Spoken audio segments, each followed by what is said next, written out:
S3-05. Sudah campur? Boy! Tahan! Melihat keributan yang terjadi, Joe segera memposisikan dirinya ke tengah. Memberi jarak antara Boy dan Raffi. Satu tangannya menahan dada Boy, sementara satu tangan lainnya menekan dada Raffi. Tenang, jangan pakai kekerasan! Ujarnya menekan. Lalu cara apa yang pantas digunakan untuk laki-laki yang berani melecehkan perempuan seperti dia? Amarah Boy masih meletup-letup. Ingin maju menghantam Raffi, tetapi Joe terus menghalangi. Istighfar. Om paham kamu marah. Tapi tenang dulu, Boy. Masalah tidak akan selesai dengan kekerasan. Istighfar, tenang. Astagfirullah. Boy membuang napas kasar. Matanya memerah, kedua tangannya terkepal kuat hingga urat nadi tampak menonjol. Luapan amarah itu akhirnya ia lampiaskan dengan menghantamkan kepalan tinjunya ke dinding kamar, menciptakan luka pada tulang pangkal jarinya. Joe memandang dua lelaki di hadapannya secara bergantian. Kemudian menatap Riana yang berdiri lemas di ambang pintu dengan mata yang basah, wajah pucat dan tubuh gemetar. Riana, tolong percaya anakku. Dia pasti punya penjelasan untuk semua ini. Ucap Joe. Namun, wanita itu seolah tak mampu mengeluarkan sepatah kata pun. Selain dengan isak tangis. Terlalu menyakitkan. Apapun penjelasannya, tidak bisa dibenarkan dia melakukan ini, Om. Boy masih menunjuk Raffi dengan amarah tertahan. Ya, kamu benar. Tapi, setidaknya sebelum kita menghakimi berikan kesempatan bagi Raffi untuk menjelaskan apa yang terjadi, pasti ada yang tidak beres di sini. Kamu pasti tahu seperti apa, Raffi. Sepasang mata Boy terpejam dengan hela napas panjang. Mencoba mengurai ledakan emosi yang berkecamuk dalam jiwa. Kakak laki-laki mana yang tidak marah jika melihat adik perempuannya dilecehkan? Akan tetapi, akal sehatnya turut membenarkan ucapan Joe. Boy yang paling tahu seperti apa seorang Raffi Yudhistira, sosok yang telah berteman dengannya sejak kecil. Jangankan berpacaran, menyentuh atau berpandangan dengan lawan jenis yang bukan mahram saja tidak pernah ia lakukan. Astagfirullah. Boy berusaha menahan air mata yang dipicu oleh amarah. Raff, apa yang kamu lakukan pada adikku? Aku percaya kamu akan menjaganya, tapi kenapa malah melakukan ini? Mendengar pertanyaan itu, Raffi hanya bungkam. Tak ada kata dari mulutnya untuk membela diri. Joe melirik putranya penuh tanya. Sama seperti Boy, ia pun sangat marah saat ini. Namun, sebisa mungkin bersikap tetap tenang. Jika tidak, keadaan akan semakin kacau. Nak, apa yang terjadi? Kenapa kamu dan Phil bisa berada dalam situasi seperti ini? Tanya Joe. Raffi yang masih dalam keadaan bingung dan terkejut itu menghela napas. Menunduk dan tak berani menatap ayahnya. Ayah, aku rasa masalahnya berasal dari jus jeruk yang diberikan Phil. Kami minum dari gelas yang sama. Phil juga mengalami gejala yang sama seperti aku. Melalui penjelasan Raffi, Joe mencoba mengurai sebuah kesimpulan. Tidak mudah memang, namun ia harus tetap berdiri di tengah. Tidak membela putranya, tetapi tak juga memojokkan. Terlebih ia tahu keadaan Raffi sebelumnya karena mereka sempat berbicara di telepon. Oke, tenang. Pintanya kala melihat Raffi semakin gelisah. Rasa bersalah dan malu memancar dari tatapan lelaki itu. Aku minta maaf, aku tidak tahu kenapa bisa sampai sejauh ini. Aku bawa Phil ke kamarnya supaya bisa istirahat, tapi... Ujar Raffi dengan sebelah tangan terangkat menjambak rambut. Boy masih menatap tajam. Joe kembali melirik Riana yang belum juga berpindah dari tempatnya berdiri. Mata tertuju kepada putrinya yang terbaring tanpa busana dan hanya terbalut selimut tipis dalam keadaan tak sadarkan diri. Aku benar-benar minta maaf, Riana. Aku akan memastikan Raffi bertanggung jawab untuk perbuatannya. Kemungkinan ada yang sedang berusaha menjebak mereka. Mari, kita bicara dengan kepala dingin. Joe memperhatikan situasi sekitar. Beruntung, belum ada satupun mahasiswa yang kembali dari masjid.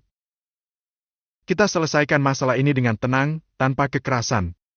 Tapi, jangan di sini. Mumpung yang lain belum datang. Kasihan Vio kalau kejadian ini sampai diketahui orang lain. Ucap Joe. Rihanna hanya mengangguk pasrah. Boy pun mendorong dada Raffi hingga lelaki itu bergerak mundur. Ia lalu mendekat ke tempat tidur dan menatap adik sepupunya dengan perasaan hancur berkeping-keping.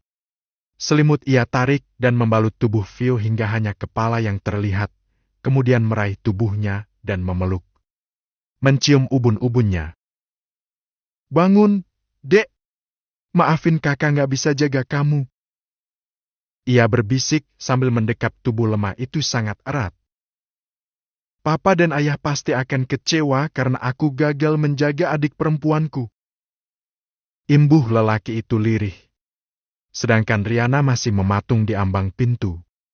Menunduk dan terisak, mengepalkan tangan di depan dada. Seluruh kekuatan tubuh seolah lenyap. Hatinya hancur berkeping-keping. Menyalahkan diri sendiri. Tak ingin keadaan semakin kacau, Joe segera keluar untuk mengambil mobil yang terparkir tak jauh dari sana, membawanya ke depan pintu villa. Demi menjaga agar tidak ada yang melihat mereka membawa Vio. Ayo, Boy. Kita harus gerak cepat sebelum yang lain datang. Kasihan Vio. Ucap Joe sekali lagi. Raffi, cepat pakai baju. Tanpa menunggu, Boy segera membopong tubuh Vio, melangkah keluar kamar. Ayo, Bunda. Ucapnya. Lalu, berjalan cepat membawa Vio menuju mobil. Joe mengikuti di belakangnya. Begitu tiba di mobil, Joe membuka pintu bagian belakang, Rihanna lebih dulu naik untuk dan duduk dengan memangku putrinya. Kami akan langsung menyusul. Tenang, dan hati-hati di jalan. Joe menepuk bahu Boy, mengingatkan agar lebih tenang dan tidak tersulut emosi. Boy hanya mengangguk dan naik ke mobil. Sebelum melaju, ia menengok ke belakang menatap Rihanna yang menangis memeluk putrinya. Bunda yang sabar, ya. Kita harus kuat demi Vio. Ucapnya mengulurkan tangan, mengusap tangan wanita itu. Mobil pun melaju cepat meninggalkan villa. Sepanjang perjalanan, Rihanna terus membelai rambut putrinya. Mengecup kening. Maafkan Bunda, Nak. Apakah semua yang terjadi kepada kamu adalah akibat dari perbuatan jahat Bunda di masa lalu? Gumam wanita itu. Rihanna masih terisak-isak saat mendengar deringan ponsel dari tas miliknya. Ia yakin yang menghubunginya adalah Galih. Entah akan seperti apa reaksi lelaki itu jika tahu apa yang sedang terjadi kepada putrinya. Assalamualaikum, Mas. Ucap Rihanna sesaat setelah panggilan terhubung. Waalaikumsalam, sayang. Gimana? Sudah ketemu Vio? Tanya Galih masih dengan nada masih terdengar tenang. Tetapi, Rihanna tak lantas menjawab.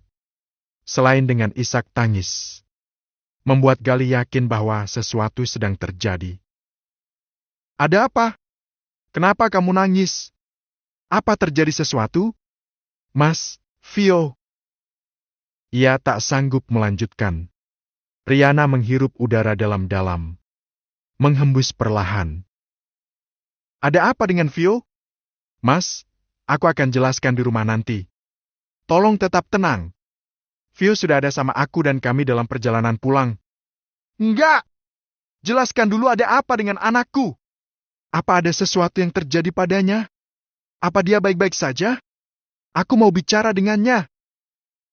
Desak Galih. Insya Allah putri kita selamat.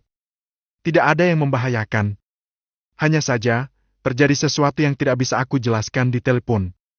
Nanti kita bicara di rumah, ya?